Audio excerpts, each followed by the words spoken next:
여러분 안녕하십니까? 세계 곳곳에서 발생한 개벽 소식을 전해드리는 뉴스 더 개벽 시작합니다. 국내 연구진이 차세대 양자 기술의 핵심으로 꼽히는 암흑상태 기반 양자 얽힘을 실험적으로 구현하는 데 세계 최초로 성공했습니다. 얽힘 유지 시간이 기존보다 600배 이상 길어지면서 양자 메모리와 정밀 센서 등 미래 기술 상용화의 가능성을 크게 앞당겼다는 평가가 나옵니다. 울산과학기술원은 김재영 물리학과 교수 연구팀이 한국표준과학연구원 이창엽 박사, 한국과학기술연구원 송진동 박사와 함께 암흑상태 양자 얽힘을 실험적으로 구현했다고 밝혔습니다. 이 연구는 국제학술지 네이처 커뮤니케이션즈 7월 9일자에 공개됐습니다. 양자 얽힘은 2개 이상의 양자 상태가 서로 긴밀하게 연결돼 한쪽 상태 변화가 다른 쪽에 즉각 영향을 미치는 현상입니다. 이 중 암흑 상태는 외부로 거의 빛을 방출하지 않아 환경 잡음에 강하며 얽힘 상태를 안정적으로 유지할 수 있는 이점이 있습니다. 그러나 그동안 이 상태를 실험적으로 구현하는 것은 이론에만 머물러 왔습니다. 연구진은 나노광 공진기와 반도체 기반 양자점을 활용해 암흑 상태 얽힘을 유도했습니다.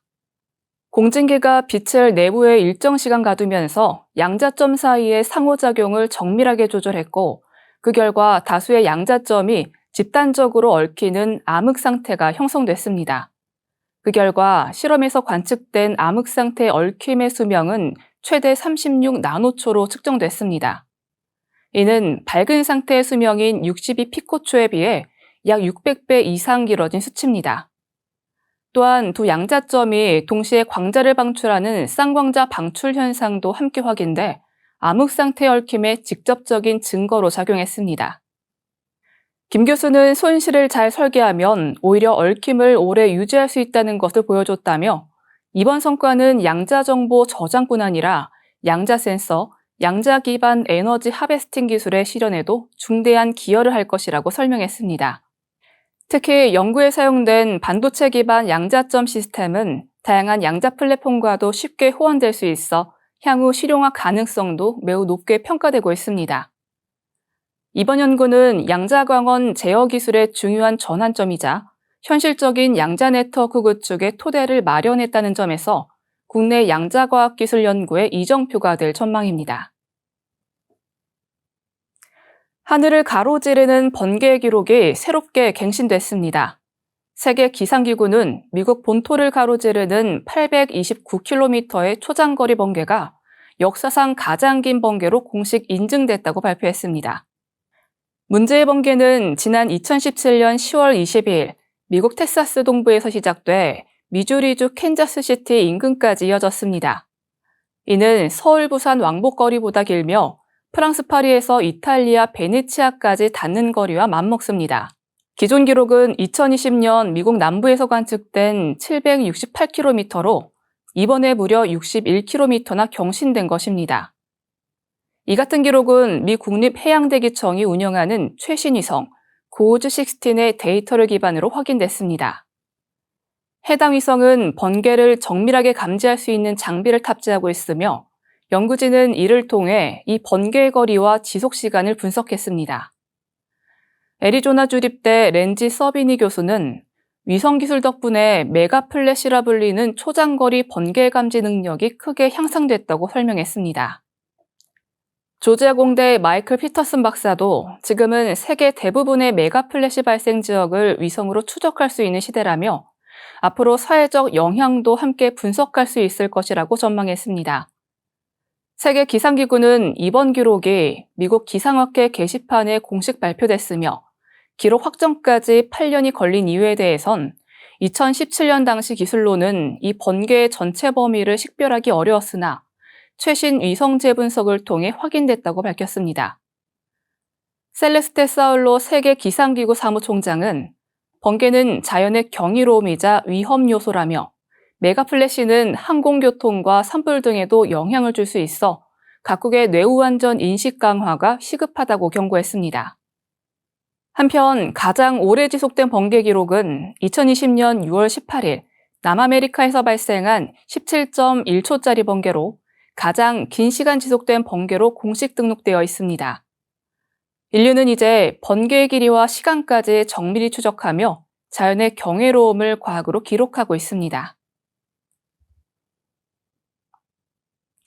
김상식 감독이 또 하나의 기록을 세웠습니다.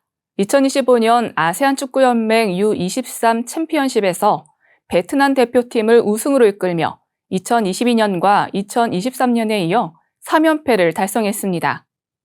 지난 1월 A대표팀을 이끌고 미쓰비시컵을 제패한 데 이어 6개월 만에 또다시 트로피를 들어올리며 동남아 주요 대회를 모두 제패한 첫 지도자가 됐습니다. 결승전은 지난달 29일 인도네시아 자카르타에서 열렸습니다. 베트남은 홈관중의 열괴 14인 인도네시아를 1대 0으로 꺾으며 정상에 섰습니다. 김 감독은 무더운 날씨 속에서도 포기하지 않은 선수들 덕분이라며 우승 소감을 밝혔습니다. 또한 베트남 국민과 팬들의 기대와 사랑이 있었기에 가능했다며 감사의 마음도 전했습니다. 김 감독은 이번 우승의 핵심으로 베트남 특유의 띵까 문화를 꼽았습니다. 그는 박항서 감독님처럼 선수들과 스킨십을 통해 교감하려고 노력했다며 치료실에 가서 농담도 하고 인삼이나 화장품 같은 선물도 주며 친근감을 줬다고 말했습니다. 이어 선수들의 물 마시는 시간, 수면 시간까지 철저히 계산하고 준비해 컨디션을 최상으로 유지했다고 덧붙였습니다. 김상식 감독은 자신이 박항서 감독의 업적을 뛰어넘으려는 의도는 없다고 분명히 밝혔습니다. 그는 박 감독님은 베트남 역사에 남는 영웅이다.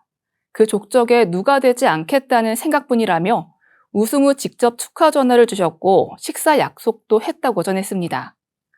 이날 화상 인터뷰에 동석한 이훈재 골키퍼 코치는 팬들의 응원 덕분에 우승할 수 있었다며 앞으로도 많은 관심과 사랑을 부탁드린다고 말했습니다. 이정수 코치도 베트남보다 한국이 더 덥다고 들었다. 베트남 축구를 통해 시원함을 드릴 수 있으면 좋겠다고 밝혔습니다. 윤동원 코치는 이 경험이 국위선양이라는 점에서 자부심을 느낀다며 K코칭 스태프가 계속해서 멋진 이야기를 써나가도록 응원 부탁드린다고 말했습니다. 김 감독은 이번 우승으로 국민과 축구협회의 기대감이 더욱 커졌다는 점을 인식하고 있습니다. 그는 부담이 없다고 하면 거짓말이라면서도 이를 이겨내고 팀이 더욱 발전할 수 있도록 노력하겠다고 강조했습니다. 특히 오는 12월 열리는 동남아시안 게임과 2030년 월드컵 진출을 다음 목표로 제시했습니다. 김 감독은 동남아 국가들도 월드컵을 목표로 기화 정책을 활용하고 있다며 베트남도 준비만 잘하면 충분히 도전할 수 있다고 전망했습니다. 러시아 과학 아카데미 국동지부는 5일 클류첵스카야 화산에서 7km 높이의 화산재 기둥이 솟아올랐으며 전날에는 9km까지 치솟았다고 밝혔습니다. 크라스니 니코프 화산도 6km 상공까지 화산재를 분출했으며 화산재는 동쪽과 남동쪽으로 160km 이상 이동한 것으로 확인됐습니다. 이 화산은 15세기에서 16세기를 마지막으로 잠잠했으나 지난달 말 강진 이후 수백 년 만에 활동을 재개했습니다. 이날 함께 분화한 화산은 클류첵스카야, 크라세니 니코프, 베지마니, 캄발리, 카림스키, 무트노프스키, 아바친스키 등 7곳에 달하며 동시분화는 약 300년 만에 처음 있는 일입니다. 알렉세이 오제로프 러시아 과학 아카데미 소장은 이런 규모의 동시분화는 화산 폭발 퍼레이드라고 부를 만한 극히 드문 현상이라며 대지진으로 마그마방이 활성화되면서 추가 에너지가 공급돼 폭발이 유도됐다고 설명했습니다.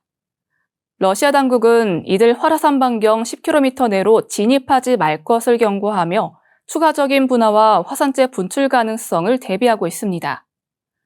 현재로선 6에서 10km 높이까지 화산재가 더 뿜어져 나올 수 있다는 분석도 제기됐습니다. 이번 강진과 화산 분화는 환태평양 조사인데 이른바 불의 고리에 속한 캄차카 지역의 지질학적 특성을 극적으로 보여주는 사건입니다. 강진 발생 직후 일본, 하와이, 에콰도르 등지에 쓰나미 경보가 내려졌고 수백만 명이 긴급 대피하는 사태가 벌어졌습니다. 러시아 세베로쿠레스크 항구에서는 어장이 침수되는 피해도 발생했습니다. 또한 강진 당일 일본 홋카이도 쿠시로시에서는 수백 마리의 새떼가 하늘을 뒤덮었고 캄차카와 가까운 쿠릴 해안에서는 바다 사자 수십 마리가 물속으로 도망치는 장면이 목격됐습니다. 이 같은 장면이 전해지며 지난 7월 유행했던 대지진 예언설이 다시 한번 불거지기도 했습니다. 이상으로 뉴스 더 개병 마치겠습니다. 시청해주신 여러분 감사합니다.